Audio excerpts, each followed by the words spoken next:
Vamos a continuar nuestra serie sobre la fe cierta, basado en las cartas de Juan. Yo vengo de Costa Rica, ahí es donde nací y es donde me crié. Tenemos una leyenda en Costa Rica famosa que habla sobre, tenemos un parque nacional que es una isla, de hecho se llama la Isla del Coco. Está inclusive, es famosa, le llaman The Cocos Island o la Isla del Coco.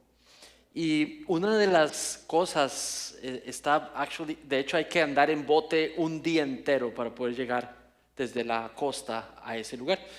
Y es famosa porque se habla, cayó en registros, había registros de un capitán inglés famosísimo que se volvió un pirata. No sé si se acuerdan del capitán o el pirata Morgan, ¿verdad? Entonces se encontraron en registros de él, en diarios de él, que normalmente frecuentaba esa isla. Y así se le llamó Cocos desde el inicio.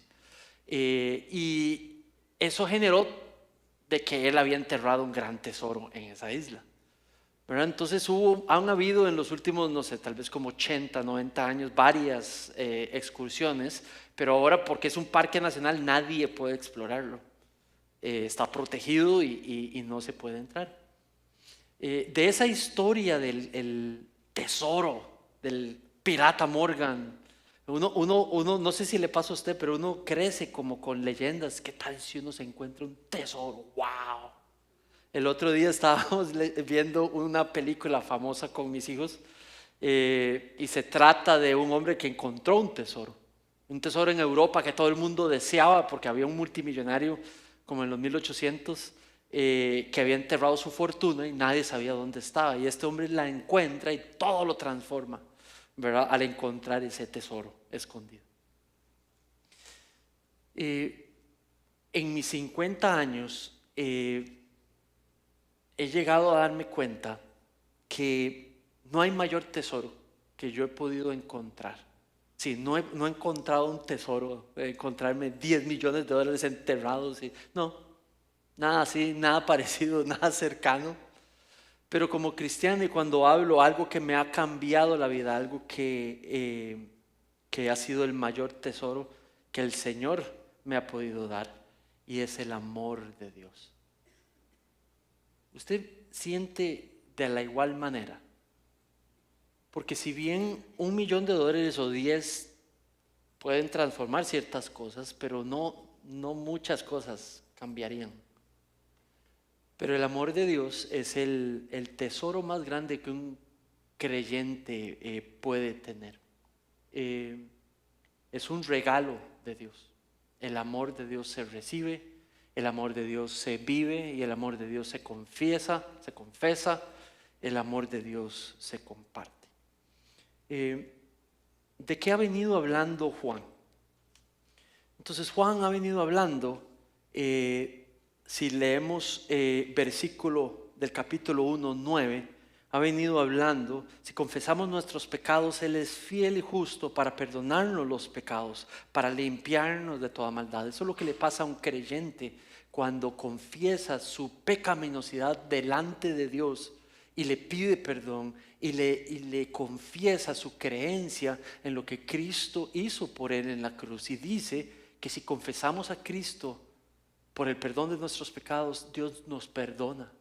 Pero también dice que nos adopta a sus hijos y envía su Espíritu y renueva el corazón y empieza el proceso de santificación. Entonces ahora el amor de Dios se vuelve un fruto del Espíritu en nosotros. Ya no el amor de Manrique, pero el amor de Dios en mí. El amor de ustedes en Cristo Jesús. Entonces Juan está hablando de que el creyente ahora goza de una libertad que puede practicar porque el Espíritu poderoso de Dios mora en él. Y uno de los milagros más preciosos que puede hacer un creyente es practicar el amor de Dios, es transferir el amor de Dios. No hay milagro más grande, más que sanar una enfermedad literal física versus entregar amor cuando no se merece. Perdonar, amar, servir, sacrificarse por otros, es un milagro más poderoso que los que a veces se habla allí afuera. Abre tu Biblia, por favor, y acompáñame en el capítulo 2 y vamos a leer la siguiente sección del 7 al 11. Primera Juan, capítulo 2, 7 al 11. Dice: amados, no les escribo un mandamiento nuevo, sino un mandamiento antiguo que han tenido desde el principio. El mandamiento antiguo es la palabra que han oído. Por otra parte, les escribo un mandamiento nuevo, el cual es verdadero en él y en ustedes, porque las tinieblas van pasando y la luz verdadera ya está alumbrando. El que dice que está en la luz y aborrece a su hermano, está aún en tinieblas. El que ama a su hermano permanece en la luz y no hay causa de tropiezo en él. Pero el que aborrece a su hermano está en tinieblas y anda en tinieblas y no sabe a dónde va, porque las tinieblas han cegado sus ojos. Les pido que oremos juntos y empecemos este tiempo juntos después de la oración. Padre, venimos delante de ti después de orar, de leer tu palabra, Señor, y te pedimos que puedas dirigirnos a crecer en ella y a ser transformados por ella. Señor, haz tu obra en cada uno de nosotros y llévanos a hacer las obras, Señor, que de antemano tenías fijadas o determinadas para que caminemos en ellas. En especial todo lo que sean expresiones del amor de Cristo vivo en nosotros para tu gloria. En el nombre de tu precioso Hijo Jesucristo. Amén. Cuando hablamos de amar a los demás, es algo que podemos hacer en esta libertad en Cristo que tenemos. Amar es un tesoro. El amor de Cristo por nosotros, el amor de Dios por nosotros es un tesoro. Pero este tesoro es descrito como algo al cual debemos de responder. Entonces, el que cree que Dios es luz, ama a los demás. El que cree que Dios es luz, ama a los demás. El que cree que Cristo es la luz y está unido a Cristo, ama a los demás. Es libre de amar a los demás. No es una carga, es una expresión de lo que ya fuimos receptores de y amamos a los demás. Es un baluarte de la fe cristiana. Es un baluarte de la fe cristiana el amar a otros como Cristo nos amó a nosotros. Es un valor, es un tesoro, es un regalo, es un honor desplegar amor a otros. Eso es luz. Eso es lo que Dios quiere de nosotros. Eso es lo que Dios ha hecho por nosotros. Nos ha amado. Y dice, ahora vemos que el amor, amar a otros, es un mandato antiguo. Pero aunque sea antiguo, el mandato exige obediencia completa y activa, a pesar de que es viejo el mandato. Mira el primer versículo. El mandamiento antiguo de ámense los unos a los otros, ¿verdad? Aunque es muy viejito, sigue exigiendo la misma respuesta: obediencia activa. Hoy, en toda área y con todos, para la gloria de Dios. Dice amados. Esa palabra amados, de nuevo Juan la está utilizando. Dios guió por medio de su Espíritu, guió a que Juan escribiera lo que escribió, las palabras que escogió. Entonces Juan, cuando escribió el Evangelio y estaba describiendo a nuestro Señor Jesucristo siendo bautizado, ¿se acuerdan? En el río Jordán, el mismo autor de la carta, cuando estaba escribiendo, decidió poner allí de que en el momento que Juan estaba bautizando a Jesús, se escuchó una voz del cielo y dijo: este es mi Hijo amado, Esa palabra amado en griego, ahora Juan la toma y se la pone a los creyentes. Amados de Dios. El mismo descriptor, la misma manera de describir a su Hijo Jesucristo, ahora a sus hijos le dice mis amados. Y dice, les escribo un mandamiento nuevo. Un mandamiento nuevo. ¿A qué se refiere? Se refiere al mandamiento que Jesús dio, a la palabra que Él pronunció. Que Juan de hecho lo escribió en el versículo 13, en el capítulo 13, del Evangelio de Juan, y ahorita lo voy a presentar. De hecho, lo voy a presentar de una vez. Se está refiriendo a este mandato que dejó a los discípulos, y los discípulos se lo transmitieron a las iglesias. Y dijo, un mandato nuevo les doy, que se amen los unos a los otros. Que como yo los he amado, de esa misma manera se amen los unos a los otros. Entonces dice que ese mandato es viejo, es un mandato viejo, no nuevo, que han tenido desde el principio. Le está diciendo a las iglesias, se está refiriendo que desde que el Evangelio vino a la vida de ellos, ellos han sabido que nuestro Señor Jesucristo quería que se amasen los unos a los otros. Ahora, ¿por qué está diciendo eso? Porque la gente que se acababa de ir dividió la iglesia y afectó la iglesia, y que enseñó un poco de mentiras a la iglesia, y que se retiraron, dejó afectada a la iglesia. Y entonces está diciendo, estos tipos se van porque no tienen el amor de Cristo, porque no decidieron compartir el amor de Cristo, porque no caminan en la luz, por eso se fueron. Pero ustedes en vez, ámense los unos a los otros. Recuerden el mandato de amarse los unos a los otros. Entonces el mandato sigue siendo para ti y para mí activo, a pesar de ser viejo, de amarnos. Nuestro Señor Jesucristo quiere que nos amemos, que amemos amarnos, apreciemos amarnos.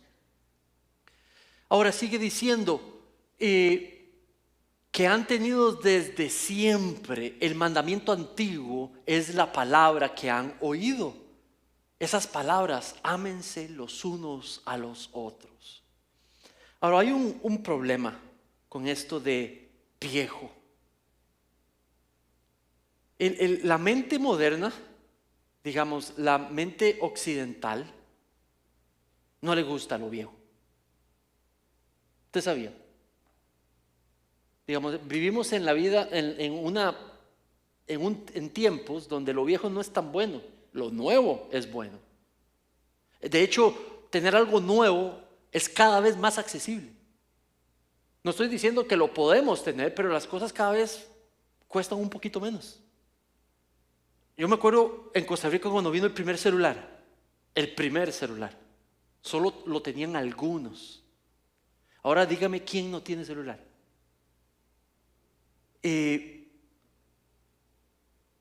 Lo viejo tiene mala reputación. Lo viejo es como, la mente moderna piensa que lo que es viejo es descartable, pero todo lo que es nuevo es bien recibido. Vivimos no en una vida donde reciclamos, más bien descartamos para agregar qué es lo nuevo, lo que está en moda. La mente moderna vive en este individualismo. El hombre moderno, la mujer moderna piensa, somos personas con identidad propia, decisión propia, deseos propios, sueños propios. Yo voy a ser verdadero a mí mismo, a mí misma, si persigo esas cosas, independientemente de los demás. Esa es la mentalidad moderna. Ahora, el error serían dos. En ese tiempo, la cultura mediterránea no pensaba así. La cultura mediterránea piensa no en términos personales e individuales, pero en términos grupables y de comunidad. Y Dios diseñó la iglesia no para tener una mentalidad individualista, pero una mentalidad de grupo y de comunidad y de cuerpo.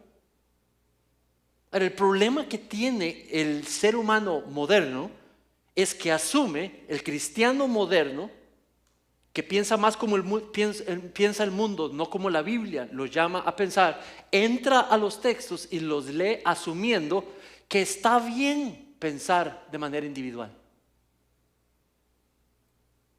Y asume que los personajes bíblicos aprueban que están bien pensar de manera individual y de manera independiente.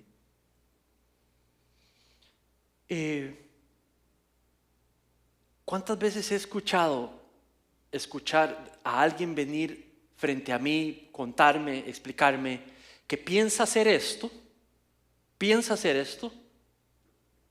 En algunos casos, yo sé que esa persona sabe que eso no es bíblico, que eso va en contra de un mandato de Dios.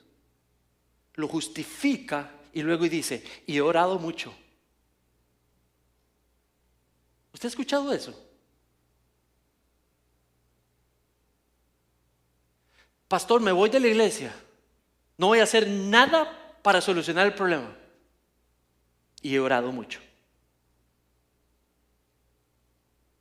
¿Usted ha escuchado eso? Es una separación completa entre lo que la palabra está llamando a hacer, lo que el Señor llama amor. Segundo, mi visión individualista de mi vida. Dos cosas separadas. Y parece que muchos de nosotros estamos bien con practicar las dos. No, la Biblia no es individualista. Dios no es individualista. Dios no tiene una mentalidad moderna. La palabra de Dios no promueve una mentalidad moderna. Más bien promueve una mentalidad de los demás, en términos de los demás, para los demás. Dios, Cristo, no murió por Él mismo, murió por nosotros, los demás.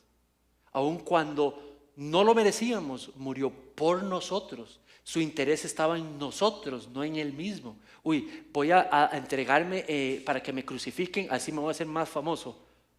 No. Se dejó crucificar por el bien de otros. Su mentalidad era centrada en otros, no en sí mismo. Otro aspecto sobre lo viejo.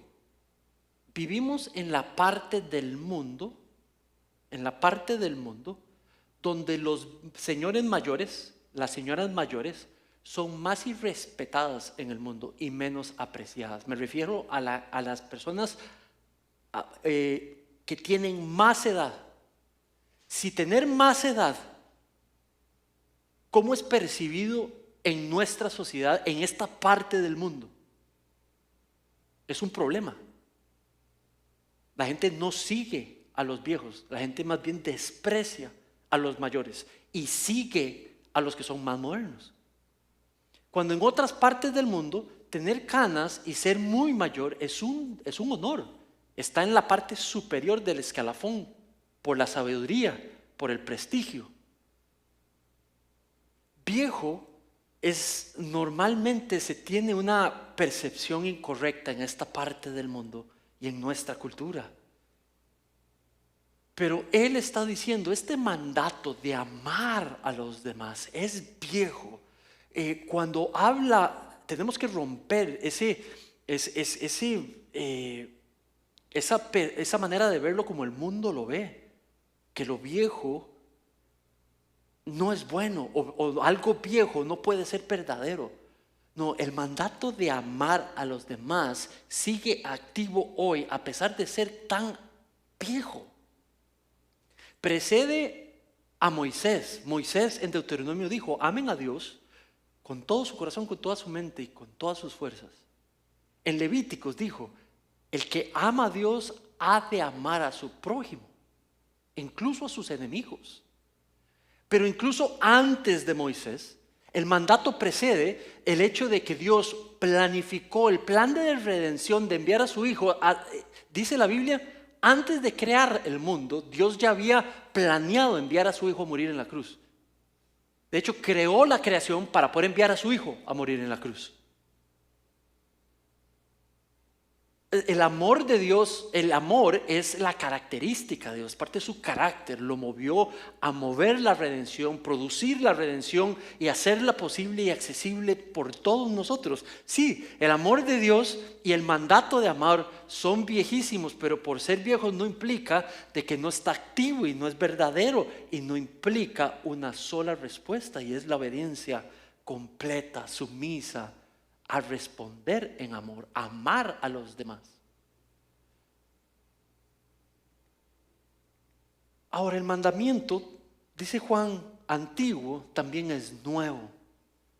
¿Por qué es nuevo? Porque el mandamiento activo, ámense los unos a los otros, se volvió visible. Se volvió visible cómo amar. Cristo, Dios en persona, vino e hizo a Dios visible, conocible, específicamente en el área de amar. Dice, por otra parte les escribo un mandamiento nuevo, el cual es verdadero en Cristo.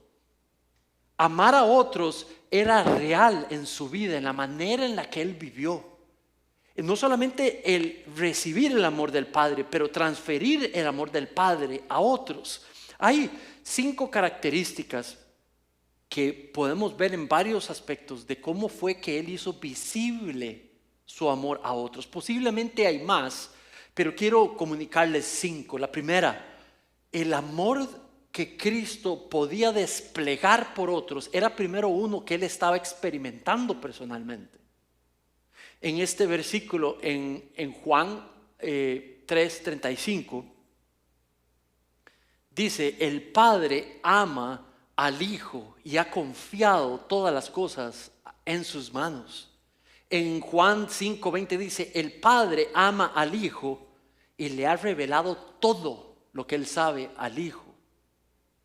Entonces el Hijo no solamente es el receptor del amor de Dios, pero el Hijo tiene la autoridad y el conocimiento perfecto de Dios para desplegar ese amor en el mundo. El otro versículo dice, porque yo he permanecido obediendo los mandamientos de mi Padre, permanezco en su amor también. Entonces, el amor que Cristo desplegaba era primero un amor que estaba experimentando por su comunión con su Padre. Igual es con nosotros. Podemos amar a otros si estamos experimentando la comunión con el Padre. Es de la comunión con Dios, con la intimidad con Dios, ahora que el Evangelio está trabajando en nosotros, que podemos experimentar y podemos desplegar el amor de Cristo a otros. El creyente ha experimentado el amor de Dios. El creyente puede dar del amor que ha experimentado. Ahora, habla también de que el amor de Cristo era un amor sacrificial. Dice Juan 15:13, nadie tiene mayor amor que este, dar la vida por sus amigos. Tanto amó Dios al mundo que envió a su Hijo para que todo aquel que crea no se pierda.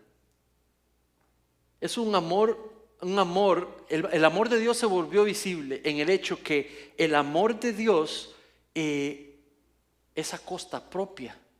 Es para el bien de otros, no para el bien personal, pero el bien de otros. Mira cómo describe el amor sacrificial de Dios Pablo en Corintios 13. Dice, el amor de Dios es paciente, el amor de Dios es bondadoso. El amor de Dios no tiene envidia, el amor no es jactancioso, el amor de Dios no es arrogante. No se porta indecorosamente, no lo busca lo suyo, no busca lo suyo, busca lo de otros. El amor de Dios no se irrita, no se enoja.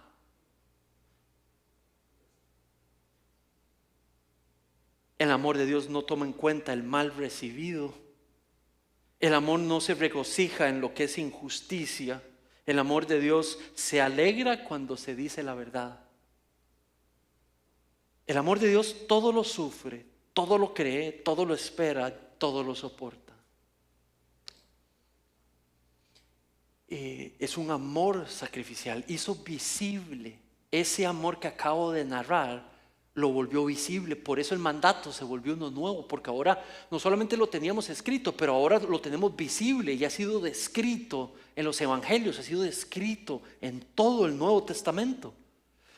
Era un amor compasivo. El amor que hizo visible de Dios era un amor compasivo. Pero dice que Israel lo rechazó. Los líderes lo rechazaron completamente. Entonces está en una montaña y vuelve a ver a Israel sabiendo que se va a morir toda esa generación va a ir al infierno. Van a pagar por sus pecados, por haber rechazado el único medio de perdón y salvación. El pueblo de Dios rechazando al Hijo de Dios, que tenía la promesa del Mesías, Hijo de Dios, para salvarlos. Lo rechazó.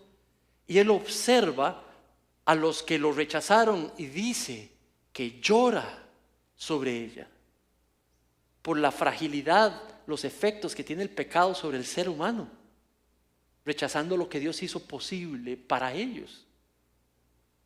Era un amor compasivo que veía a un hombre ciego y lo curaba, veía a un hombre leproso y lo curaba, veía la necesidad de las personas y lo curaba. Pero también era un amor humilde. En el capítulo en Juan, donde este mismo autor está describiendo cómo el Señor Jesucristo vino, tomó a sus discípulos, siendo Él el maestro, el superior, vino donde los que son inferiores y les lavó sus pies.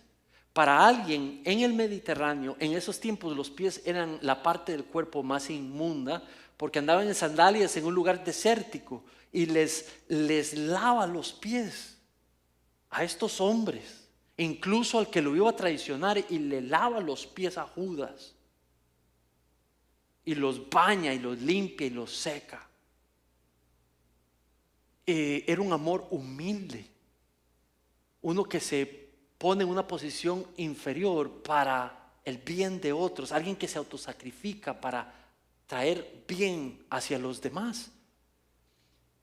Pero también el amor que desplegó era un amor que vivía, amor en Él. Cristo es Dios, Jesús es Dios, Él es la personificación del amor. Entonces era un amor vivo, latente, palpable, reconocible en cómo hablaba, cómo decía, cómo actuaba. Pero también los creyentes, si ahora estamos unidos a Cristo, la personificación del amor, entonces quiere decir que el amor que desplegamos es porque Cristo está vivo en nosotros. Podemos amar porque Cristo vive. No es eso lo que decimos cuando estamos en la Pascua, en Semana Santa. Cristo vive. Bueno, el amor de Dios está vivo en nosotros para ser obedecible, para hacerlo visible. El amor de Dios, rehusar amar como Cristo amó o como Cristo deseara que amáramos, en esencia es odio por los demás. Es odio por los demás. Mira el versículo, dice: y el que dice que está en la luz y aborrece a su hermano, está aún en tinieblas. También esa es otra discrepancia que a veces escucho mucho. Se dice: yo he decidido, pastor, esto. Y esa persona pueda que sepa que esto es un pecado contra Dios, contra esa persona. Y al mismo tiempo decir: pero yo no odio a la persona. Bueno, ¿qué es lo que establece lo que es odio o no? El Señor y su palabra. Entonces hay acciones que son descritas como odio. No amar como Cristo nos llama a amar es odiar en vez. Ahora, parece una palabra fuerte, pero es una palabra que el mismo Señor Jesucristo la define. Bienaventurado son ustedes cuando los hombres los aborrecen, los odian. Esa palabra puede ser traducida, los odian por mi causa. Dice, cuando los aparten, los excluyan, los discriminen, cuando los insulten, cuando digan cosas no ciertas sobre ustedes, cuando los ofendan por las cosas que se dicen contra ustedes en mi nombre. Dice, cuando los desechen, cuando los minimicen, cuando los desprecien, cuando los hieran. A eso lo está llamando odio, aborrecimiento. Este es nuestro Señor Jesucristo per se. No amar como Cristo amaría es llamado odio. Y el creyente, si camina en la luz, tiene que apartarse de lo que es de las tinieblas más y practicar lo que es de la luz. Dice el 11, pero el que aborrece a su hermano, el que no lo trata como Cristo lo trataría, el que no lo ama como Cristo lo amaría. Entonces, toda acción que Manrique practique con un hermano y una hermana en Cristo, que no es como Cristo lo amaría, el antónimo, lo opuesto es odiarlo. Y somos llamados a amar, a no odiar. Es un regalo que hemos recibido para poder ser transmitido, amar. Pero el que aborrece a su hermano está en las tinieblas y anda en las tinieblas y no sabe a dónde va porque las tinieblas han cegado sus ojos. Mira esa sección del versículo 11. El que odia está caminando en tinieblas, no en la luz. No puede tener certeza de fe. Porque el que está caminando en la luz puede tener certeza de fe, pero el que está caminando en las tinieblas y muestra las tinieblas, está caminando en las tinieblas, no en la luz. La certeza de fe es alguien que ha creído que Dios es luz, y porque Dios es luz, camina en la luz y busca lo que es de la luz. Pero si hay alguien que está trabajando como que trabaja en las tinieblas, es porque posiblemente camina en las tinieblas, no en la luz. Ahora, el segundo aspecto que dice es, porque las tinieblas han cegado sus ojos. ¿Cómo? Las tinieblas han cegado sus ojos. Quiere decir que está practicando lo que Lucas, bienaventurado, lo que Isaías, advertía que iba a pasar. Hay de los que llaman mal a lo que está bien y bien a lo que está mal. ¿Qué tienen las tinieblas por luz y la luz por tinieblas? ¿Qué tienen lo amargo por dulce y lo dulce por amargo? En el momento que yo excuso hacer mal, le estoy llamando luz a lo que es tinieblas. En el momento que yo excuso gritarle a otra persona, en el momento que yo excuso hablar insensiblemente contra otra persona, en el momento que yo excuso retener perdón, en el momento que yo excuso pecar, estoy haciendo lo que exactamente Isaías estaba advirtiendo. Hay de los que excusen hacer lo que está mal. Hay de los que excusen no amar como Cristo amaría. Ahora, déjenme darles un ejemplo de esta parte que lo leí esta semana y todavía me impacta. Y le suplico al Señor me permita ver de lo que estoy ciego. Y espero que pueda hacer nuestra oración al puro final. Debe haber cosas que simplemente estamos ciegos. Y no porque somos de las tinieblas, pero es porque simplemente estamos ciegos y no lo estamos viendo. En esta parte del versículo cuando dice, porque las tinieblas han cegado sus ojos. Hasta los más líderes pueden estar ciegos con respecto a su propio pecado. ¿Quiénes eran los líderes espirituales en el tiempo de Jesús? Los fariseos, ¿verdad? Entonces, estos señores habían creído que si alguien sufre y está enfermo es porque ha pecado. Y porque ha pecado, entonces más bien hay que odiarlo. Entonces, para ellos era alguien ciego o alguien con lepra, anda en pecado contra Dios. Más bien los despreciaban y los ponían abajo. Entonces, por ejemplo, había un señor ciego que desde niño había nacido ciego y por ende vivía en pobreza extrema, que tenía que colocarlos, la gente lo que tenía que traer al templo, a una de las puertas, para que pudiera ser un mendigo y mendigar la ayuda de otros, porque no tenía manera de cómo trabajar, porque para los líderes espirituales él era un pecador. ¿Quién le iba a dar trabajo a un pecador? No tenía manera de subsistir. Entonces era un señor andrajoso, era un señor pobre, era un señor que no tenía nada, olía mal, porque la espiritualidad en esos tiempos lo colocaba allí. Entonces llega Jesús, se topa con este señor y lo sana. Esa sanación de ese ciego le cambiaba la vida completamente a esa persona, para bien. Y los fariseos lo único que podían tener es, en vez de tener compasión, que la vida del Señor había sido mejorada, que decían: no solamente mal para pero que lo sanó debe ser del diablo. O sea, lo que estaban haciendo lo consideraban 100% bien. Llamarle algo bueno malo, y más bien lo malo lo consideraban bueno. ¿Hasta qué punto yo puedo tener algo como esos hombres? En algo que excuso no hacer cuando es bueno, o lo retengo, o me ¿cómo se dice? Cuando no soy rápido, cuando me vuelvo lento en hacer lo bueno.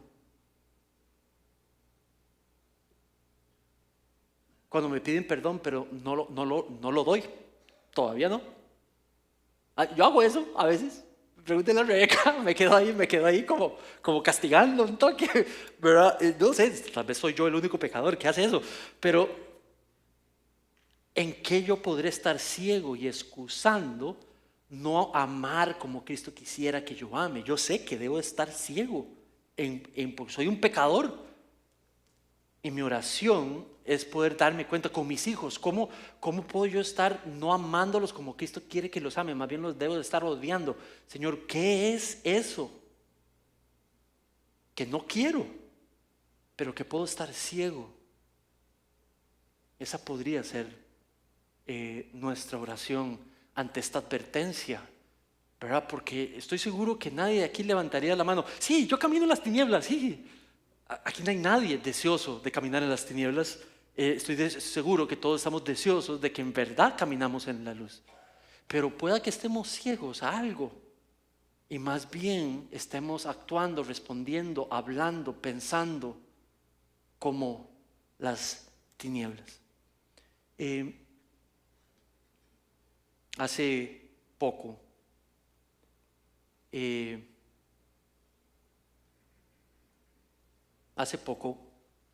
he podido estar guiando a un joven que fue sorprendido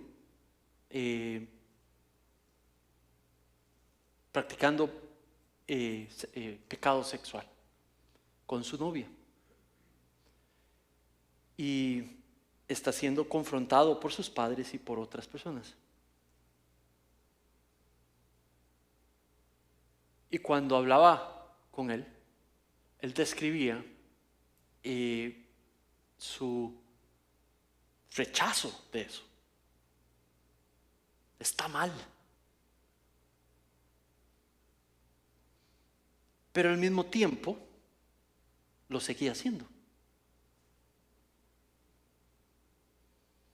Y es una persona que cree en el Señor, y su novia cree en el Señor, pero lo siguen haciendo.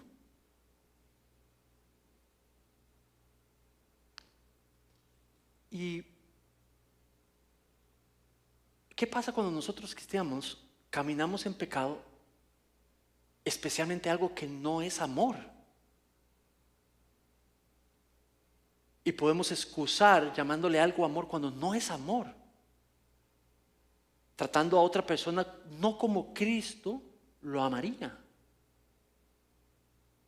Un no creyente no tiene capacidad de guiar a otro a amar como Cristo amaría.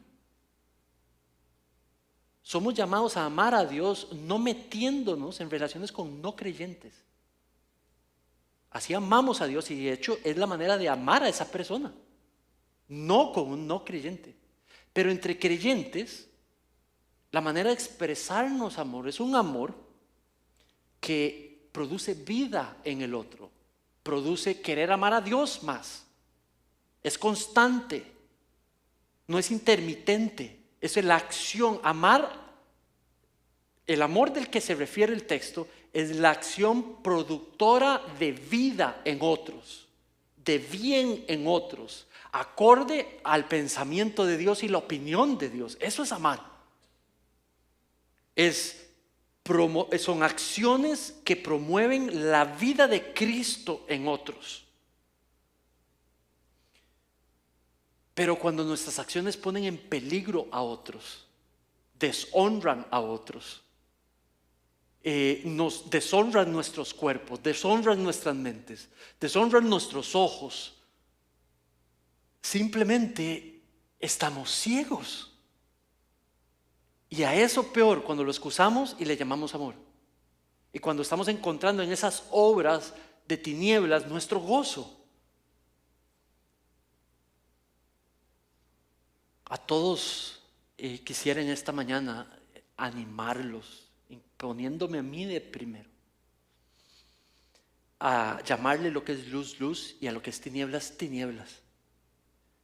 A no dar por sentado que solo estamos viendo la luz y que no estamos ciegos por las tinieblas, sino a venir humildemente a presentarnos para que el Señor cambie nuestra perspectiva. Por último, amar a los demás es el fruto de permanecer en la luz.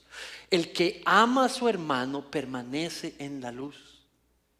Cuando dice hermanos, sí estaba enseñándole este pasaje a los miembros de la iglesia, que se amaran los unos a los otros.